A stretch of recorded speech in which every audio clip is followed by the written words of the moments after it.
Hey everyone, this is Mike Dunn. I'm Julie Cook. I'm Jeannine Dunn. I'm Matt Downing. And you are listening to Rethinking EDU. Hey, co-hosts, we're in our last episode here of our DIP Researcher Spotlight. And what a better way than to spotlight ourselves, right? Matt, I know you're excited about talking about your research. And all three of us are sort of winding down our dissertation studies right now. In fact, Matt and I actually have the exact same dissertation defense date and time. I don't know how you feel about that, Matt. I'm a little disappointed I can't come to your defense. Yeah, that's the only disappointing part for me too, that I can't root you on. Yeah. I'm going to have two screens going. Yeah, we'll be there for Jeannine and Julie's defense, which is next week, which we're super excited about. And in order to help prep them and us for our impending defense here, we are going to talk through our research here with you all. During this episode, we're going to do a little interview style back and forth with one another, and you get to know us a little bit more, and you get to know our research a little bit more, which is super exciting. But before we dig into that, we want to start with one of those fun little in-depth dissertation and doctoral study like questions that we want to give you some insights on. And this one I think is a really important one. There's a pretty strong attrition rate in doctoral programs across the country. It's somewhere around 50% of people complete or do not complete, for all of you negative Nancys out there. But for the optimists in the world, about 50% of people successfully complete their full doctoral program. And that means from coursework to the end of coursework, where you move from doctoral student to doctoral candidate. And then you work on your dissertation and you complete your entire dissertation. And then you defend your dissertation at the end. And that's when you're finally conferred upon as Dr. So-and-so. Most people, or some people, however you want to look at it, stop at the doctoral dissertation phase and they never complete the dissertation, which is the most daunting of the tasks in a doctoral program. And tonight I would just want to chat with the co-host for a little bit here and see, so for you all, what have been some of those strategies that you've used? What have been some of those things that you've really leaned on in the last, months, years that have really helped you kind of make it to the finish line here, to not be one of the 50 or so % of people that don't finish the program? And Julie, I think I'd like to start with you. You always have great insights. I'd love to hear, what have you leaned on in your life in the program that has helped you kind of move to completion here? Well, I think first off, if you're adding something to your schedule, and there are hours and hours a week that you are adding to your schedule, so something's got to give in order for you to keep your sanity. So maybe you have to give up the grocery store. Maybe you do HelloFresh for 6 months. Maybe you enlist the help of your family to get you through. And then the other thing I would say is, ruthless scheduling with yourself. Every Sunday from 3 to 8, that's your time. Whatever you need to do in order to block out that time, and life can get in the way.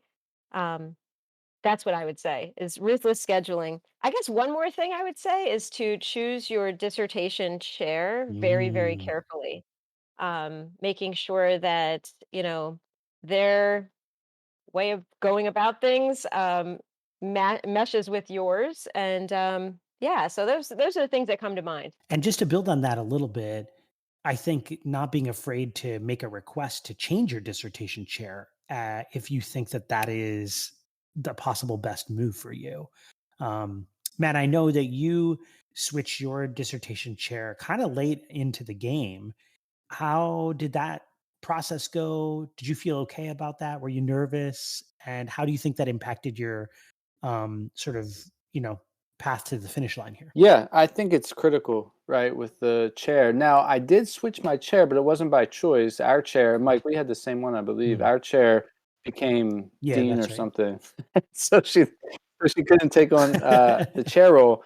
And I got along with her. She was great. She was very clear up front. But I do think a chair or your advisor, your mentor, whatever you want to, like, it's officially the chair, is so important. I would almost say, like, if you're out there thinking about getting a doctorate and you are like connected with or have a network with a teacher in a certain program, I would almost pick a program based on if someone could be my chair. I think it makes that big of a difference. I was blessed that, Dr. Unger took me on, and that has been game changer because the communication, you're able to speak freely and communicate effectively. You're not always worried about, what do they think? Well, I just asked Dr. Unger, like, what do you think? Am I on track? And he could tell me, yeah, you're on track, but I'm going to send you some stuff in a couple weeks, but you're good, so we can have those conversations. But yeah, it's been important, to have a chair.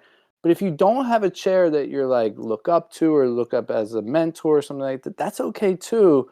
But just have those conversations and clarify things. And like Mike said, if you're not getting along, switch it up. This is your money, this is your program, and get someone that you feel like could support you. Because I think that a chair could prevent you from completing your dissertation pretty easily. Or conversely, right, carry you to the finish line too. Yeah, that's my story. Yeah, that's right. And Chris, your chair has really, I think, brought a lot of life to your study here at the end and really helped move it from. I wouldn't say your study was in a rough place. It was in a place where you weren't as excited about it as maybe Julie and Jeannine and I were. But I've seen Chris breathe a little life into that thing in a really positive way. Yep. Yeah. Now, Jeannine, what has been your experience trying to, move to the finish line here? And, just before we started recording, you were talking about some of the struggles you were having with the program in general. And I think that's going to be true for any doctoral student, right? You're going to experience things in a program that you love and that you don't love, and you got to kind of move through the things you don't love. So talk about what has kind of helped keep you on track. Yeah, no, I would definitely say there's going to be things that pop up that you're just like, do I have to do this? Or you're kidding. Like it's almost like going through the motions or jumping through the hoops to it's on the things to do list. You got to get it done. And actually that is one of my tips is I had a lot of Post-it notes all over the place, and I had a daily things to do list and was constantly, checking things off. And I had stuff marked on my calendar, trying to keep myself organized for when things needed to be turned in and that kind of stuff. But I would also go back and just kind of reiterate what Julie and Matt were saying here, like connecting with people, like not just connecting with your dissertation chair, but connecting with, other people that are in the program. I think that by having that human connection, it holds you more accountable. Like I know certainly meeting you guys and going into the program with Julie, who's that held me accountable for sure. I know we were constantly always checking in with each other and, what do we got going on, trying to support each other. So I think that was huge. I think connecting with people is definitely, that saved me. I don't know if I would have made it to the finish line if I didn't have you guys, honestly. So another thing that comes to mind is, especially with action research, you don't want to skimp on the research, but that seems kind of obvious. But I think that's what prevents people in action research. They're like, oh, I'll do that later. But you can't do it later. You have to do it now, because if you don't do it now, you're never going to do it. So I think, and I was thinking about that the other night. I'm like, what's something that kept me going?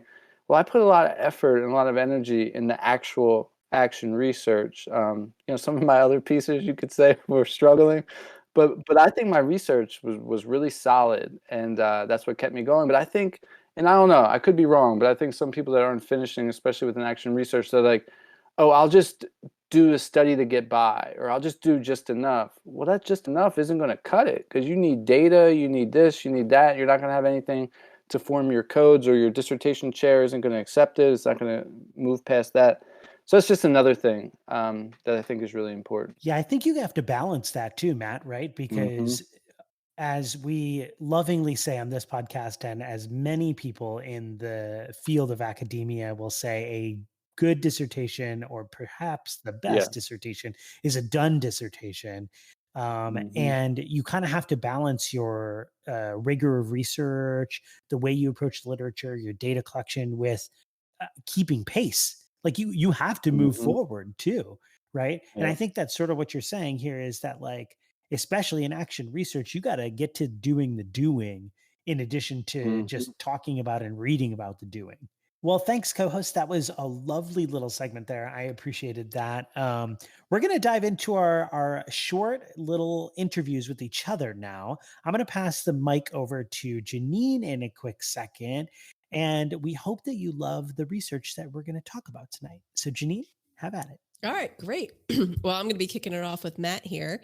And so we're going to have Matt, we're going to have you start off by telling us, about your study and provide us with some of the context for your study. Cool. Thanks, Jeannine. So my study was based around the problem that technology has transformed society. It's transformed the way that we interact. It's transformed the way we do everything, right? Think about the last time you ordered a taxi, ordered your groceries, or bought something for your house, right? It was probably done with the click of a button on your phone.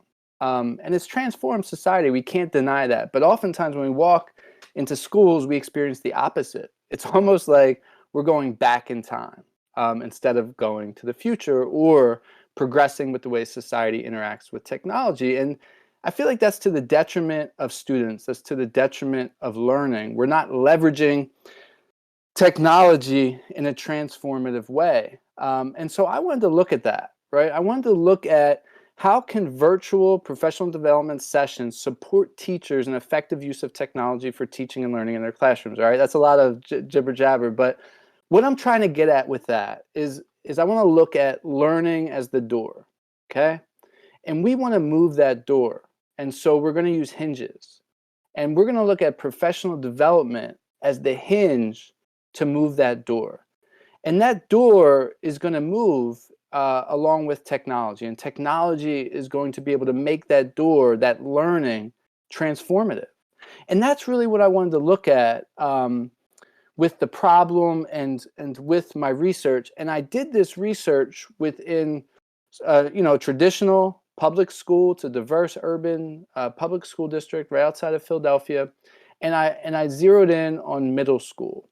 And so throughout the study, that was sort of my focus group, and that was the motivation behind the study. All right. So do you want to tell us a little bit about how you carried out your study and then what some of your findings were? Yeah, no doubt. So I did a 5-part virtual professional development series.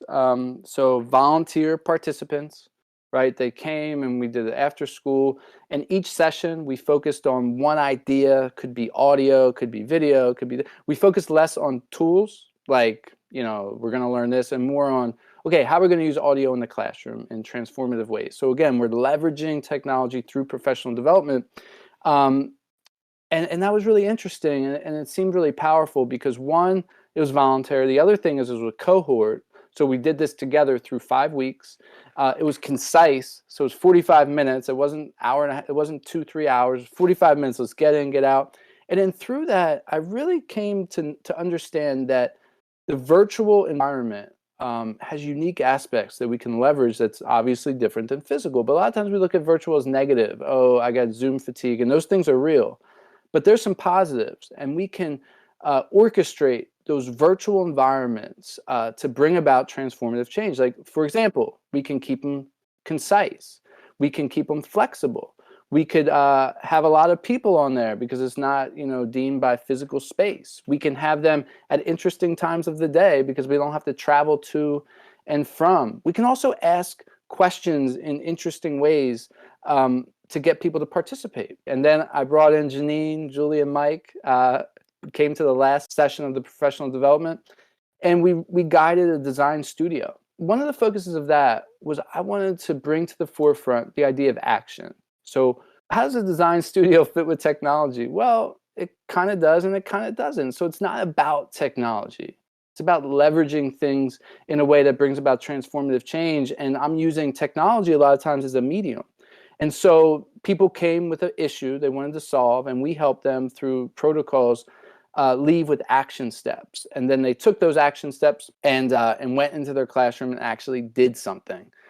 So some findings, right? There were a lot of findings from this study, but I want to talk about some unexpected findings. So there were a couple. One, attitudes and beliefs play a transformative role in the way technology is integrated. We don't think about that. When's the last time we've had a session on attitudes and beliefs when we integrate technology? Never. Well, I don't know. I led some. Maybe there's some across the country, but that doesn't happen. We're like, let's take Nearpod, and here's how you use Nearpod. But we're skipping a step. We're skipping the foundation. The foundation, if it's on rocky ground or not solid ground, is going to crumble. And that's what's happening. Another thing I've noticed is there's diverse ways to participate and collaborate. A lot of times we're focusing too much on their screens off. They're not talking, so they're not participating. Well, there's many ways to participate. Just because someone's screen's off or they're not speaking orally doesn't mean that they're not there. Doesn't mean that they're engaged. I think we need to think about new ways to engage them. What can we do in a virtual setting to actually engage them where they would want to interact? Let's not think about screen. Let's not think about if they're speaking aloud. Let's think about, how do I want them to participate, and what can I do to get them to participate? Another thing I've really been thinking about is the virtual benefits, right? And it really brings to light the thoughtful construction. A lot of times we throw things together. We're all in school districts. We see things thrown together, and other places too, so let's not bash school districts, but thoughtfully constructed. Every decision has to be made in a virtual environment or it'll crumble. And that's the way we should approach it. And again, we should think about how we can bring that to the personal. And just another unexpected finding, right? Everyone wonders, all right, in your dissertation, Matt, what did you find out about technology? What's the technology they liked the most? Well, here's the thing. I found no one talked about technology they liked the most. They talked about trust. They talked about relationships. They talked about leading and being led. They talked about collaborating. They talked about, I want to hear people talk to help me get over my fear, and I want to be heard. That's not about their newest Chromebook. That's not about the newest software. That's not about the newest app. It goes deeper than that. And we're skipping that step oftentimes, and it's to the detriment of the technology integration across school systems. I love that. I love how you talked about the the unexpected finding of, the attitudes and just, taking that into consideration about technology before you even really are, what is the technology being used for, and what are people's perspectives on it? That's interesting. And that idea of, if somebody different ways in which people can participate, that's been a huge thing I've heard from people with the screens off. And, does it mean that you're being rude, or is it just that maybe you're able to focus more, so that's interesting that you brought that up. I wonder, did you ever try using Discord with any of them? No, I didn't use Discord. We stuck with the Zoom, and it was frustrating, to not get that feedback. But it made me ask the question why, and I asked the participants that. I said, why didn't you speak aloud more? And some of them said they weren't comfortable, they were nervous, they didn't want to be wrong, they didn't know how many people were going to speak, they didn't know what people would think of them. So I was like, you know what? I shouldn't have focused so much on that as the moderator. I should have been focusing on what can I do to allow them to participate in the way that makes them most comfortable. And I didn't ask that question until after. Yeah. And what was your participation rate like? Was it easy to have volunteers participate, or did you kind of have to send out multiple invites? Or yeah, so I got a great participation rate. I actually ran 2 action steps. I ran a pilot version where I had 30 people. I actually had to cut it off at 30, and that was like a pilot. That didn't count in the research. And then I did another round, and that was my action step. I got another 30, but then 7 didn't show up, so it was down to 23, which is fine. But it wasn't that difficult. People were into it because they haven't gotten something like this before in the school district. And let me just share a couple, in closing, let me just share a couple implications as people think about this within their context. So when a school district brings a technology integration plan, you need to have a vision, right? And under that vision, you need to have goals. And under those goals, you need to have a technology integration model. I want to say this, and I believe this. If you don't have a vision, you don't have goals, you don't have a model, you are not integrating technology in a transformative way in your school district. I believe that, and I think that's true. So before you talk about what hosting system and apps and Chromebooks and blah, blah, blah, blah, blah, what is your vision for technology integration? What are your goals? What's your model that you are going to follow? Because if you don't have that, you are going to haphazardly throw around technology in the same way that you came to the conclusion of the technology that you're integrating. There was none. There wasn't a goal. There wasn't a vision. There wasn't a model. Another thing that I've come to realize is that voluntary groups are a great means to allow people to interact. Okay, how can we do that? Forcing someone to attend a PD isn't going to work. It's never worked. Let's use virtual elements in a volunteer way to bring about change. Another thing, that implication that I think institutions need to consider is how much are you talking about deeper learning in respect to technology? Think about the amount of time you spend on talking about deeper learning in respect to technology versus budget, hardware, software, apps, and teaching tutorials on those things. Troubleshooting. What's the balance? Those other things should be minimal compared to experiencing deeper learning activities in school. And then the last implication for institutions, I think, is the construction of professional development sessions is as important as the content. So before you throw stuff, whether it be technology or something else, at people, think about how you're going to construct it. Are you going to do a design studio? Why? Are you going to give space hands-on learning? Why? Are you going to group people in certain ways? Why? Are you going to have people collaborate? Why? What are they going to create? Why are you going to have them create that? So the construction of the professional development session, be it with technology or something else, is as important as the content you're going to deliver. And a lot of times we, myself included, aren't spending as much time thinking about the construction, and we wonder why our PDs fail. Because we're throwing stuff at people without thought, and it falls on the ground. I certainly think that the timing of your research here was perfect, given everything that we've just been through with the pandemic and having to learn virtually. So, looking at this virtual PD certainly will help other schools that are thinking about, different approaches to implementing new technology and such. So, well, Matt, thanks so much for sharing your study with us. I'm going to kick it off over to Julie. Hi there. And Mike, you're now on the hot seat, as they say. Yikes. I'm used to being the host here. This is like Yeah. scary. Can you set the scene for us? What were you hoping to find out about? Yeah, sure. So I work at a small private school. It's grades 1 through 12. It's located just outside of Philadelphia.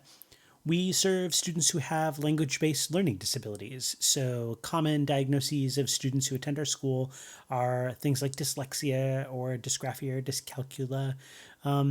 The school's been around for about 15 years, and it is arts-based, college preparatory in nature. Most of our students head on off to college after they graduate. And my job at the school is as the director of college counseling. So I help students figure out a path for themselves as they graduate and continue on to live their lives. So my study started off concerned with change, just change in schools in general. And in particular, my context offers a really unique view on change. As a private school, we are a nonprofit, so that means that we are reliant on tuition dollars to continue to stay open.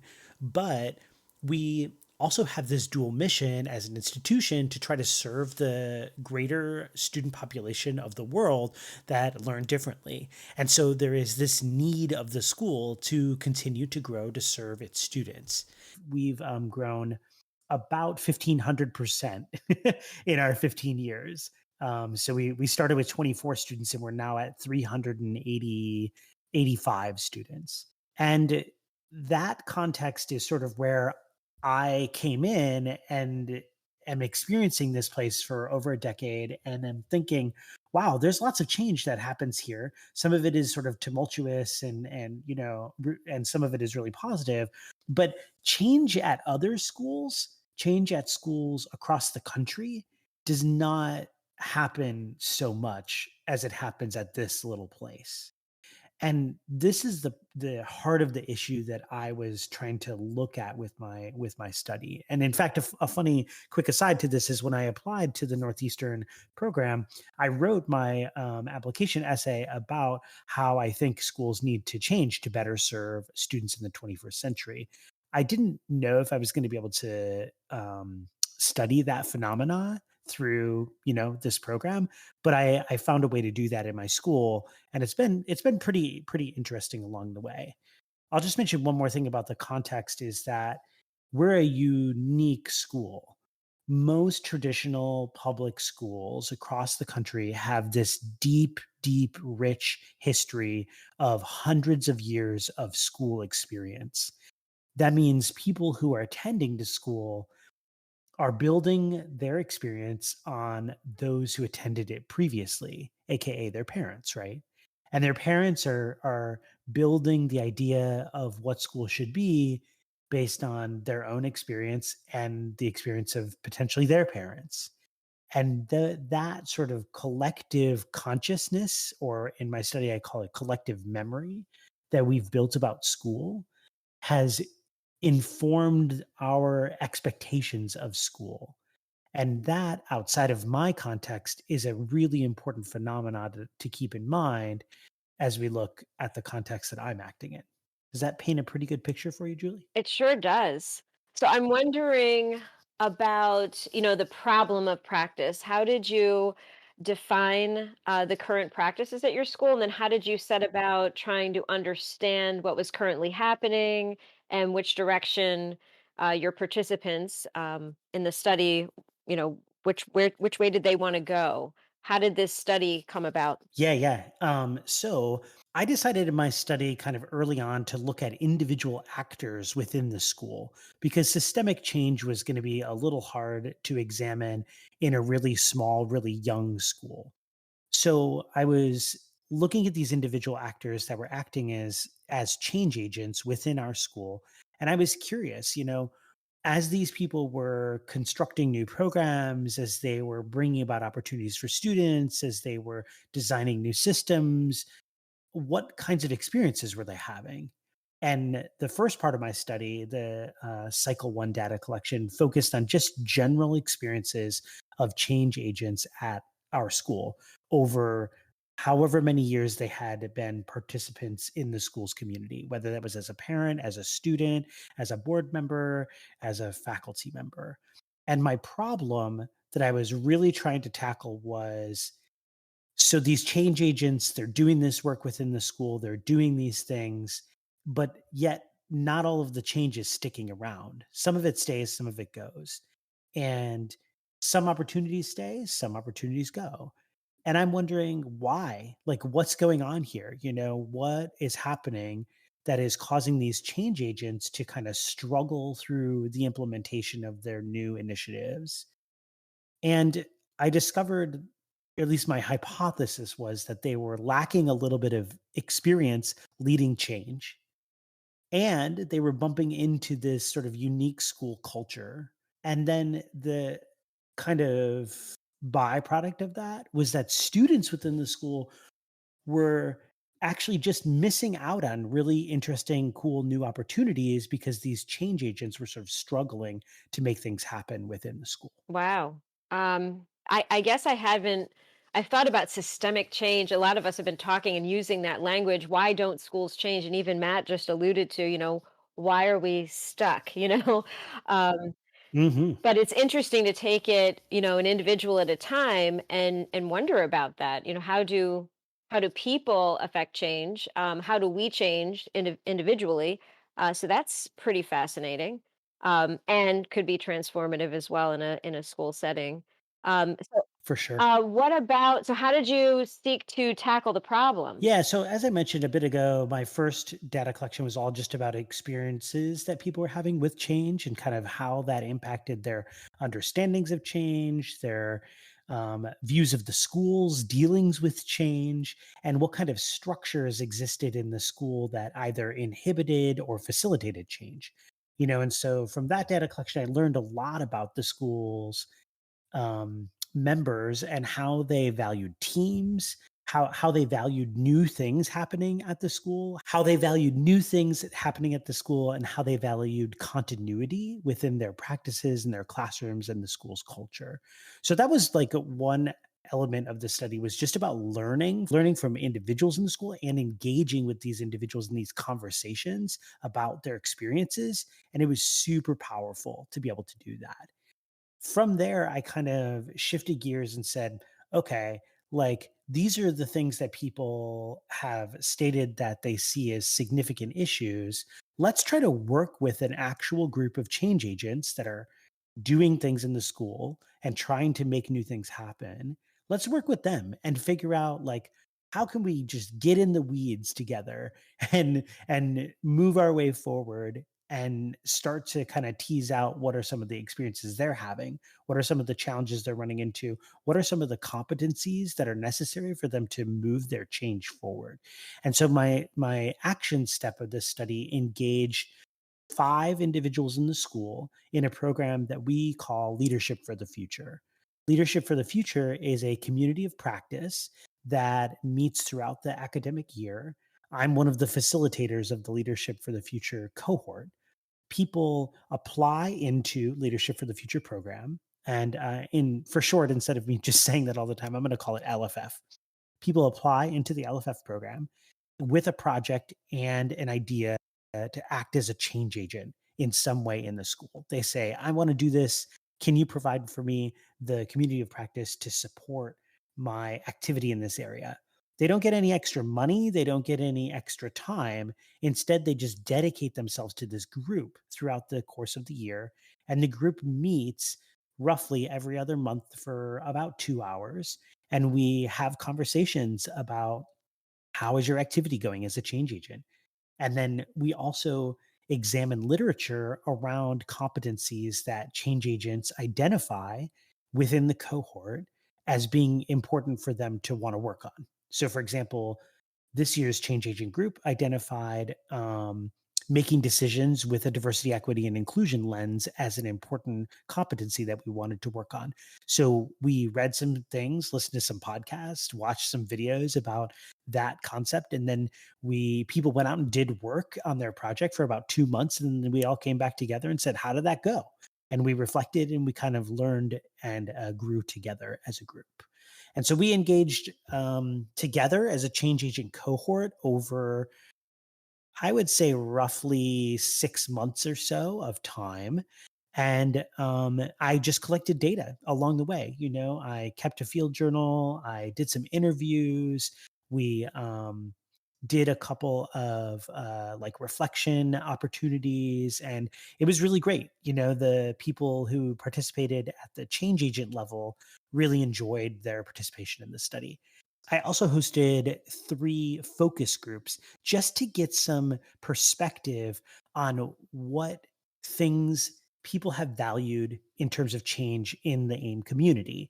And so my 3 groups were pretty specific. I wanted to get some more input from past change agents. People have done work in the past and really made some new program happen. I wanted to figure out what could they tell me that was useful for this current group that I was working with. I also wanted to talk with students. So I chatted with some alumni and chatted with some current students in focus groups and got their take on what they thought that change agents should be focused on to kind of improve their experience as students within the school. Those 3 different focus groups kind of informed the greater scope of my study around whether change agents were able to be doing things that were meaningful for students, meaningful for the community, and whether they could be, sustained over the long term. So, what do you think for our listeners? What are the takeaways? What are the implications for other schools who might be thinking, or other teachers just thinking about how can I see things that I want to change. Where do I start? What do I do? Yeah. So the first thing is I say you got to work on yourself as a change agent. You have to work on your own competencies and say, how can I improve my confidence as a person who is able to facilitate change? How can I improve my identity? How can I see myself as more of a change agent? How can I improve my communication skills And probably equally important to all of those things, how can I figure out how to improve my skills in navigating the institution in which I am working?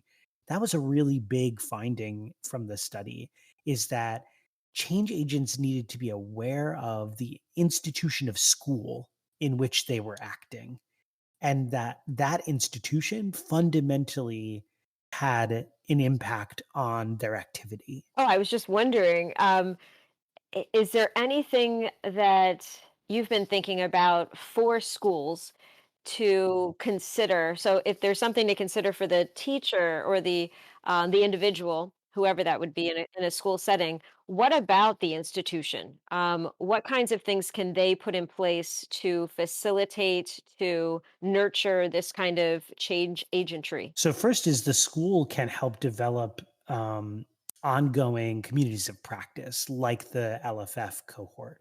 That was probably easily the biggest takeaway, and also like the biggest softball takeaway from this study was that, surprise, surprise, change agents, when supported, were like happy and learned more about themselves, and like made progress in their programs. And so that was number one. I would say in two other things that are important for schools to do. First is that schools have to spend time developing an understanding of their positionality within their communities.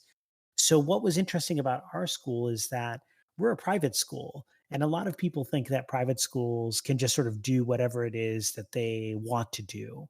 But the problem is that we, subsist on tuition dollars. And if we don't bring in new students or continue to fill the seats every year with tuition dollars, then we're going to go out of business as a school. And I say that as a nonprofit entity. We need tuition dollars to come into the door to help sustain our school and our school's mission. And the struggle with that is, you think you want to change a school, right? You think you want to offer something that's really fundamentally different for students. But if you don't take a look at your community and ask yourself, where is my community in their preparation for something that's fundamentally different, then you're going to change into something that people don't want. And that is really, really challenging. As a private school, we have to be hyper aware of who our users are. We have to say, we want to be innovative, we want to be progressive, we want to be student centered. But if we are too much outside of what the traditional understanding or collective memories of school are, then we're going to essentially like freak people out, and they're going to want to go to other schools, right? Um, and so I think that that is really critical for a school to identify, where are they in their communities in terms of what is possible for change agents to make happen. And then the last thing I would say is that schools have got to figure out a way to engage student voice in really legitimate ways in helping make decisions around change within their institutions. If students are on board with things, then all of a sudden you have, however many students you have 1,200 advocates in your at your disposal in your school saying, I love this thing. And it's really hard to kind of upset the feelings of love that students share about learning and new opportunities and programs against, the more traditional understandings of what school should be. So more opportunities schools can give for students to act in circuits of power and engage their voices in really legitimate ways, I think is going to be better for schools as they try to change. Well, and what occurs to me, Mike, is that the students are watching us, right? So what a great model for them to see themselves in that light as well. So fantastic. So interesting. I'm riveted. Matt, I'm going to pass the mic over to you to talk to me about my my dissertation and the research that I've completed at my school over the past 3 years. All right. Yeah. So you're on the hot seat, Julie, and I'm excited to hear more about your research and to get into the findings and so forth. But before we do that, bring us into sort of a brief overview of the context of your study and sort of the impetus of your study, your problem of practice. Sure. Well, I work at a small charter school outside of Philadelphia. And I've been there for 20 years, I think. The school opened in 2000 and I came shortly thereafter, so about that long. And our founder really had an interesting vision for what school could look like. And I think early on, we all know that there's a difference between being a startup and then sustaining that vision. And that's really where my problem of practice comes in. So, one of the missions of our school is this idea of collaborative leadership. So, we have lots of components of our mission. We are, personalized learning, experiential learning, rooted in community, parent community partnerships. But how we pull that off is through collaborative leadership. So I think a lot of maybe charter school listeners might connect with this because we don't have a district office. There's no coordinators. There's no um, content supervisors. We are all there is, the teachers. And because of that, sort of by necessity, but also by design, we make a lot of the decisions that affect our practice and affect student learning. So, that being said, we can all say that collaborative leadership is an effective model. There's lots of schools across the country that are centered around this idea that it doesn't need to be a hierarchical model in a school, a top down model. It could be a flatter organization, as our founder liked to say. Um, but it's not easy. Just to say we have a flatter organization, we're all going to be making these decisions collaboratively together. It's hard to pull off in practice, as I've learned over the past couple of decades. So, when we started our research 3 years ago, I think it's sort of important to paint a picture. We had just recently been designated as a teacher powered school. Um, and see our previous episodes for what that's all about. But teacher powered schools were really coming into our focus, and we started to look at how other models were doing it. So we started to wonder, how can we do collaborative leadership better? How can it get easier, more streamlined? And what other possibilities are there for us? So that's a little bit about how the study started. Great. So bring us into, as you were doing your action step, what was your action step within your research? What was the action that you were trying to do and then get research out of that? Right. We started with interviews, just trying to understand through two different cycles of interviews what was the experience like for teachers working at a school with collaborative leadership. And it's not surprising to learn that there are opportunities and there are challenges. And those opportunities um, are significant. Teachers reported that they had a greater sense of community, that we feel like we're family here, that the communication made things easier, more creative, lots of positives to communicating with each other all day long.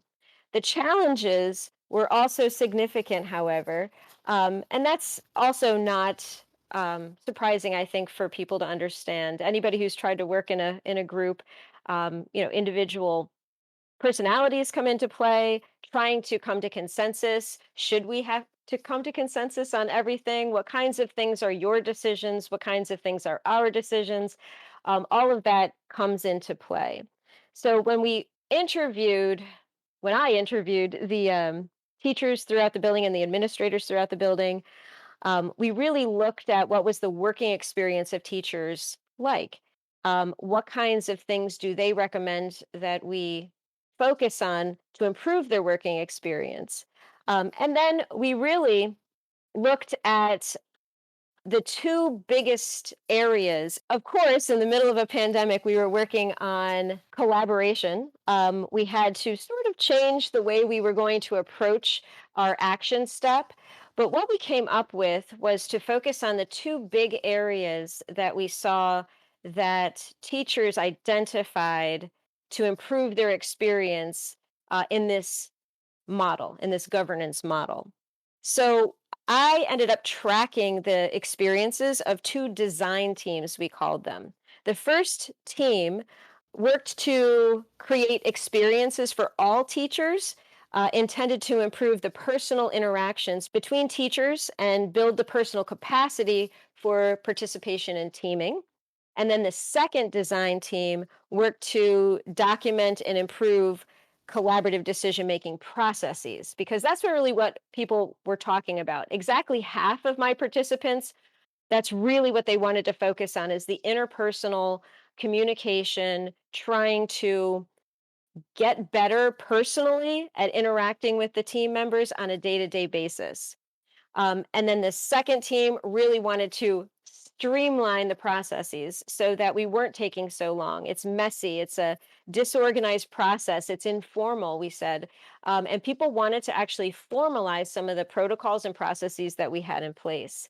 So that's what we set out to do over the course of the past 3 years. We really put some tight protocols into place, and then we piloted new programs. We defined our existing practices and we investigated those other models. We developed processes for decision making, and then we just reflected and documented that progress.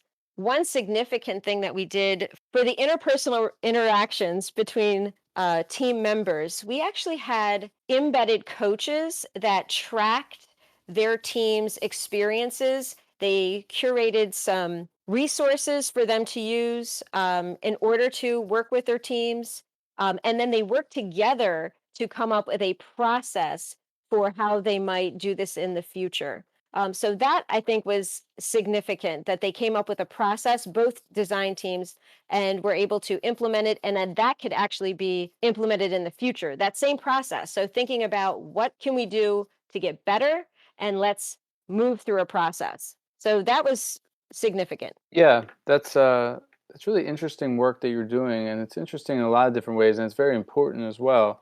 It's interesting because there's very few schools that I know of that are operating like that, and so I'm curious about your implications, sort of your implications for an organization like yourself, right, that supports that leadership, that collaborative leadership. But I'm also curious to see if you have any implications for a school, a traditional school district, maybe something like I'm working in, that could bring more of this collaborative leadership there as well. Sure.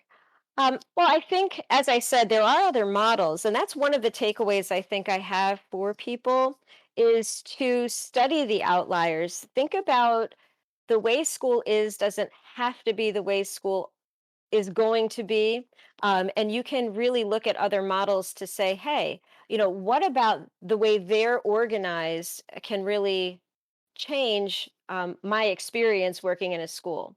So, thinking about teacher professionalism, I think teaching is one of the only professions that I can think of that you're really responsible and accountable for implementing, in some degree, other people's plans.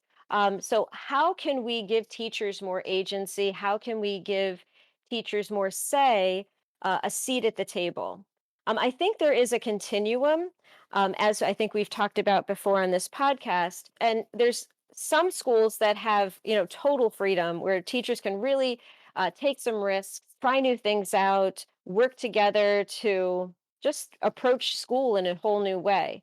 And other teachers are, really working, as Mike said, within this system. So we're all working within a system, but there are people who are doing things differently.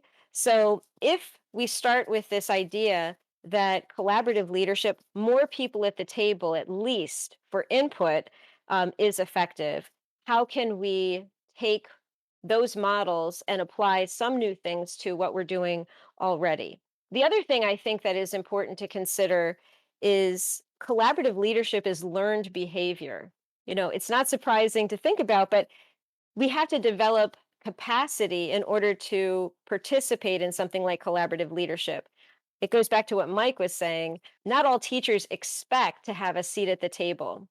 In fact, one of my participants says, "I don't want to have a seat at the table. I want to set the table." So, not everybody's prepared to do that or expects that of themselves. So, working on those individual characteristics to have that flexibility, to understand where other people are coming from, to increase your communication skills, to try to bring other people to the table. You can lead, but not if no one's following you, right? So, how do we work through all of that? And then I think, again, to create a replicable model, I think this whole idea of action research really has settled into our school now, where we have this model where we can take, here's a problem of practice. Let's investigate what are we doing now. Let's look outside of ourselves and see if we can generate some new ideas, gather some resources, gather our wits about us, put together a plan, pilot it, reflect, and then the cycle continues. So I think that's another thing that this study brought to my school personally that I think could be replicable in other schools. Cool. Thanks, Julie. Thanks for sharing that, and thanks for all the work that you're doing. Excited to see it continue. And that's the thing about action research. It's going to continue on. So I'm going to hand it off to Mike.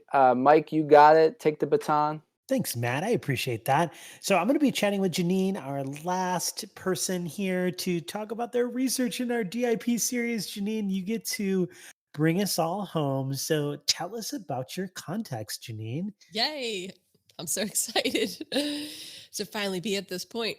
So let me just provide a little context, a little background for you all. So first of all, my study actually took a look at implementing personalized learning environments and the effects on teaching practices.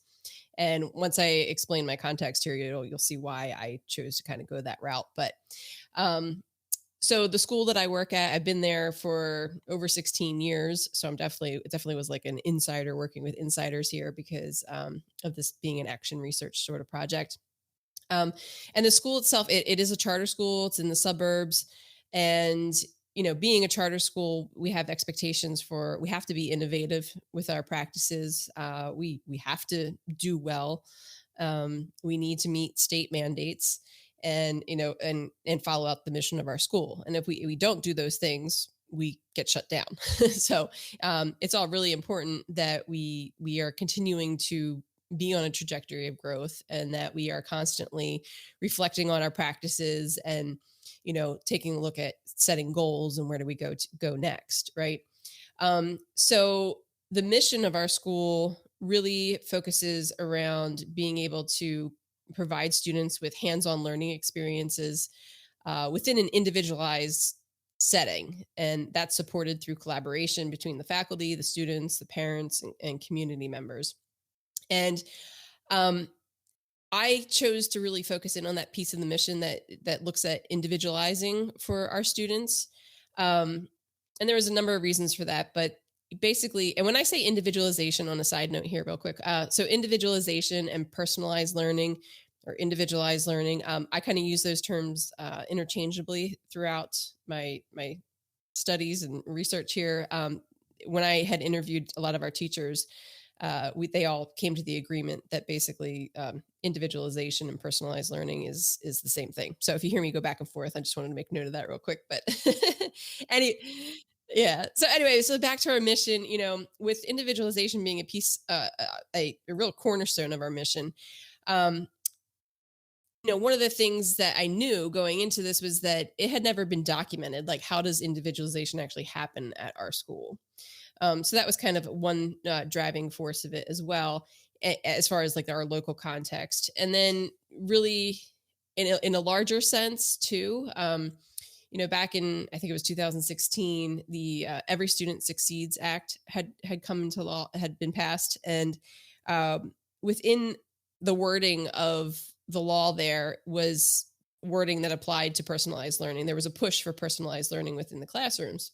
So I figured that not only in a local context where it can be applied to our school here, but then also in the larger context of like how are teachers actually implementing personalized learning throughout the country, basically. But so that was the larger context there. Cool. That sounds great. So walk us through some of your findings and how you kind of came to those findings. Yeah. So kind of as everybody had talked about here, we had two different cycles of data collection, and I went through and was interviewing teachers, doing classroom observations, looking at documents that we had. And there was a foundational document. I call it a foundational document. It's a document that was used. The school's been existing for at least 20 years now.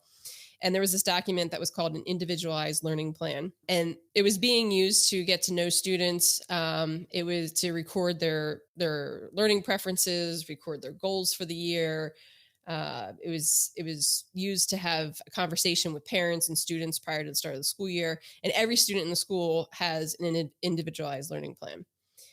So what I first found was that not all teachers use the same document, and not all teachers use that document in the same way, which was interesting. Yeah.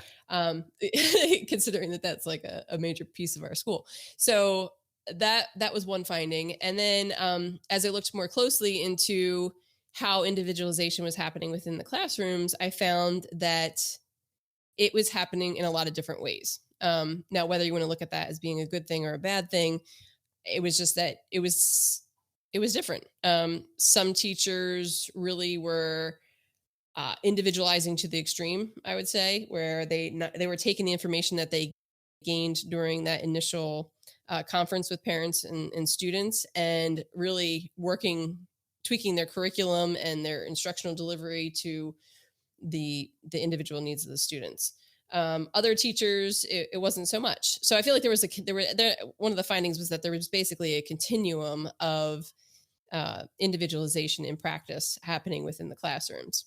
So there was that, and there were different resources that were being used. Not all teachers used the same methods or strategies or resources within the classrooms to individualize. So it was really interesting to have all those, conduct those interviews and make those observations, and just to kind of document how individualization was happening throughout the school. I did find that, yes, their individualization is absolutely happening throughout the school.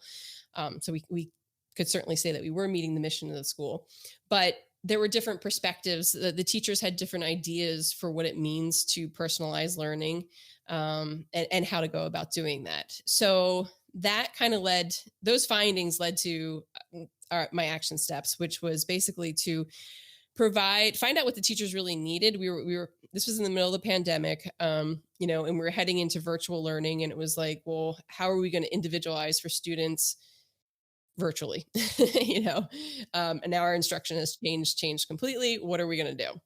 So we ended up, we surveyed the teachers ahead of time to kind of find out what they were interested in learning more about, and then ended up having a team of teachers that volunteered to construct this professional development program that would train teachers on different resources that they could use within their classroom to individualize their instruction, virtually speaking. So we crafted that program. We offered the trainings over the summer prior to the start of the school year happening. And then we followed up with the teachers over like a 3-month period to see how the implementation of using those resources and how the training impacted their instruction. And that's basically kind of how the study ended up rolling out. Cool. That sounds super interesting. And what a really cool way to kind of engage your community in like sort of like self-study kind of reflection process, and to glean some findings from that process. How many people participated in your study by the end? So we're a small school. We only have about 33-ish full-time faculty. So there were actually 12 participants that ended up participating in at least 5 of the trainings that we had. So I actually think for being a small school, that was actually pretty good. No, that's yeah. But also in terms of like action step engagement, that's really great. 12 people like really trying to do this kind of work at a small school is really awesome. Yeah. And the other benefit of this too, realizing we don't have a lot of teacher turnover at our school either. This was the other thing too. So the question was, how we have teachers now that have been, like myself, I've been teaching there for 17 years.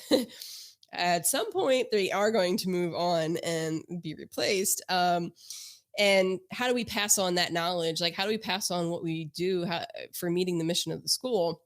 So I thought that this was another way that we could kind of capture that and be able to, pass it on. I think within the interviews that we had also it came across as there was never any training that had ever been offered on individualized learning, and that it was more believed that it just got passed on through village knowledge, that this idea of village knowledge, that because we co-teach at our school, that information is just shared with each other, and that's just kind of how things get passed on, which is true. That does happen, but that doesn't mean it always happens well or consistently. So that was another piece of the study too. Yeah. This whole notion of village knowledge is something that I feel like resonates with probably many teachers and many schools out there. So, Jeannine, share with us some of your implications. What are some of the things that you think other people could find useful in their context that they could take away from your study? Yeah. So actually, what I found for both within our local context here at the school, and then also which was confirmed with a lot of the literature that I read as well, was basically that you shouldn't rely on that village knowledge. Surprise, right? Yeah, that teachers do. If you're really expecting something to be implemented effectively, that you do need to provide. You need to understand where teachers are coming from. Like, what do they already know? About this. They need to have a common understanding, especially so. Like in this. With using that term personalized learning or using that term individualized learning, how do you define that? What does that mean within your school? So I think that was one thing, that you needed to have this common understanding, right? And then you also needed to have the resources in order to carry it out. So like, you can't just say, oh, go personalized learning or go, individualize, but not have access to any particular any resources. So you needed access to the resources, and then of course you needed to know how to use them. So you really needed to have this, these training sessions, this professional development on what it meant to personalize learning, and then how to actually carry that out within the classroom setting. And then finally, the last piece was just that it shouldn't be a one and done professional development. That the follow-up process, and I think just the checking in and asking teachers to reflect on how's it going and what do you need in order to make it even better, is also an important part of making sure that it's implemented effectively. So those were the major implications. Yeah, that's great, Jeannine, and I appreciate you sharing all those things. All right, give us one big takeaway. If you're saying something to a teacher or a school leader out there, what's one thing that you hope that they will take away from your study and maybe do in their school to make their school a better place? I would say find out what the teachers need. What do they already know? What do they need? Because they're not only should you be individualizing for students or personalizing learning for students, but you need that should be the same approach to working with your teachers as well. Making sure everybody's on the same page, and just getting away from that idea of knowledge is just going to be passed on through conversations, that you really do need to provide the training, and that it can't just be a one and done training. It has to be, there needs to be follow-up and accountability. I guess that would be it.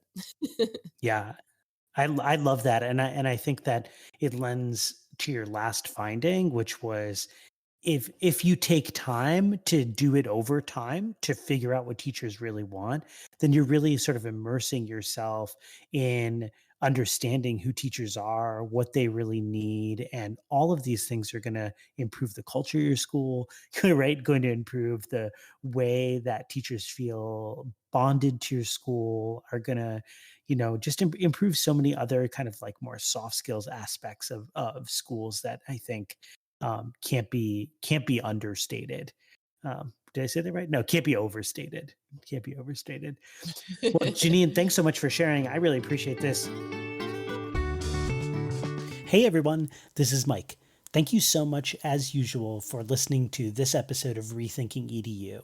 This is our final episode in our DIP Researcher series, in which we have been featuring amazing researchers from Northeastern University that we've spent the last 2.5 years or so learning alongside.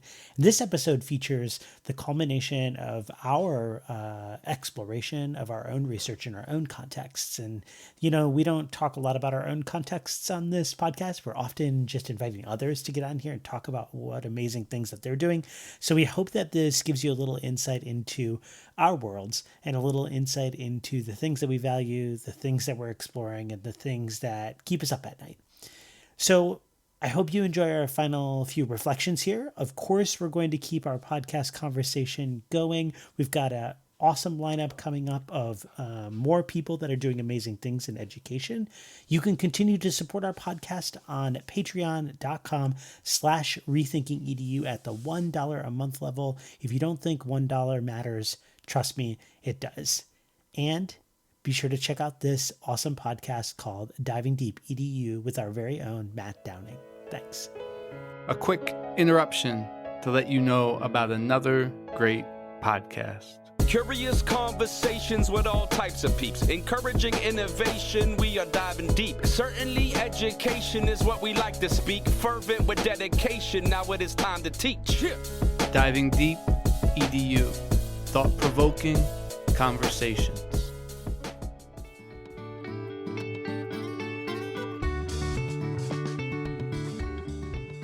Co-hosts, it was really lovely to hear about all your research. I feel like I haven't taken a lot of time to really reflect on and think about all the research that you're all doing. It's really kind of dynamic and interesting and hopefully useful, right, in the future. And as we always do here on Rethinking EDU, we want to take a little bit of time to reflect. This has been a really long episode, so I want to make sure that we get in all of our moments of reflection here, but we're going to make them quick hit moments. So, Julie, let's start with you. Quick hit reflection from this conversation. What are you thinking? I would say that anyone can take an action researcher's stance and really try to improve your setting, your context, your school. You can look at what is existing practice and what can you do to make it better. And I think all four of us really took that researcher's stance in our place of work, and we were able to advance our organizations in some way. And I don't think that's exclusive to a doctoral program, which is, I think, a revolutionary thought. I love it. I love it. Matt, what's your quick hit reflection? I'm going to circle back to the beginning, thinking about, ways that got us to the end here. And I'm sort of reflecting on that right now. And I couldn't have done it without you guys, Jeannine, Julie, and Mike. And I think it's just so important to have networks and support systems and friendships. And I just appreciate you guys. Oh, Matt, I appreciate you too, man. All right, Jeannine, what's your quick hit reflection? Matt took mine. No, I would say kind of piggybacking on that again, connecting with people and just really, and that goes for not only when you're conducting research, obviously connecting with people, but also, if you're going to be working in a school setting or wherever that and offering professional development, the common theme I saw here was know your stakeholders, right? What do they need? Yeah, I love that. I couldn't agree more. My quick hit for reflection here is that I just appreciate all of you. I appreciate the work you're doing. I appreciate the people that are doing research out there that are really trying to make it happen and really trying to push forward the envelope in their context, in the world of academia, but also just the world of making schools be better places for both students and the people that work there. Listeners, I thank you for being here. We thank you for being here for this whole episode. We know it's a little long, but that's okay. We wanted to share our last bit of research in our last episode here of our DIP Researcher Spotlight. We're going to get back to our regularly scheduled programming in the coming episodes, where we're going to feature some really amazing entrepreneurs that are doing some interesting things in education and technology. We hope that you'll tune back in to listen to those episodes as they come up in the months to come. And as always, we appreciate you. Head on over to patreon.com/rethinkingedu to support our podcast at the $1 a month level. You will not go wrong with that $1 per month support. And as always, keep rethinking EDU.